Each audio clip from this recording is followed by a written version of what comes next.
I started doing drugs at the age of 12. I did them until I was 42 years old.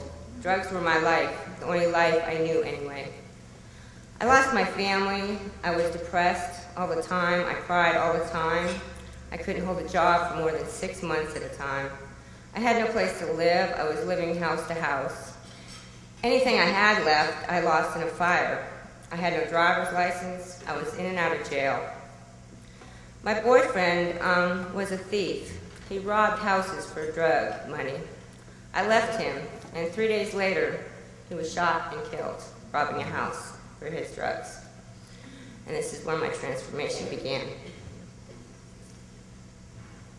Toby Keith has a song, Not As Good As I Used to Be. In the middle of this song, he talks about being invited into a barroom brawl, an opportunity which he apparently enjoys. He says, but my body says, boy, you can't do this. But my pride says, oh, yes, you can. When I met Stacey at our Stand in the Gap family, I kind of felt like Toby. My brain says, John, you can't help this girl. But God said, oh, yes, you can. And can you believe God was right? Now, our family didn't do everything right. We did a lot of stuff wrong. There's a human tendency to want to try and fix someone, to kind of guide them and direct them and have them do what you want them to do with your superior knowledge. And we made all of these mistakes. We were a real family. We were dysfunctional. But after a few weeks of this, Stacey, being a very typical addict, knows that she doesn't need our help. She's doing just fine, thank you. And she called the Stand in the Gap people and said she was about ready to bail. Well, they came out and reminded us once again how this works. We don't fix people. God does. Our job is simply to pray and to watch God work. We did the things that you normally do for another family member. We provided her transportation to go pay off the tickets, to go down to the safety bureau and to get her driver's license back. We went to church with Stacey. We went to her Sunday school. We went to celebrate recovery with her.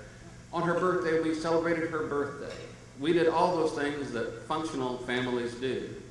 And through all of this, we prayed, and through all of this, God did what God does.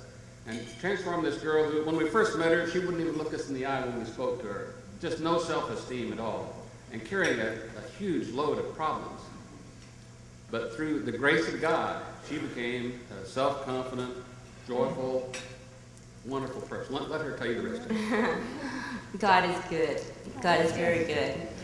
Since my Stand in the Gap family and I graduated with honors,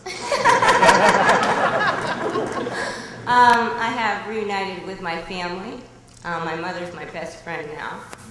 I have a good job that I love. I got a car. I have my license. I have my son back. I have recently just got my own place to live. So life is good. Life is good. God is good.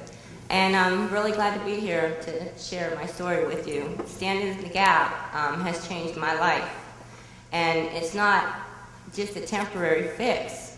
This is a life-lasting change for me. And I thank Buddy. Well, for one thing, we became like brother and sister during this time period. But after she moved back to Pennsylvania, we didn't stop being brother and sister. I will love Stacey as long as I live. We truly are bonded in God's love. And while you can obviously see the benefits she got out of this, the way that God blessed her, the rest of us in the family got something equally as sweet. We got a front seat to see God perform miracles. Amen. Thank you. Thanks, Stan.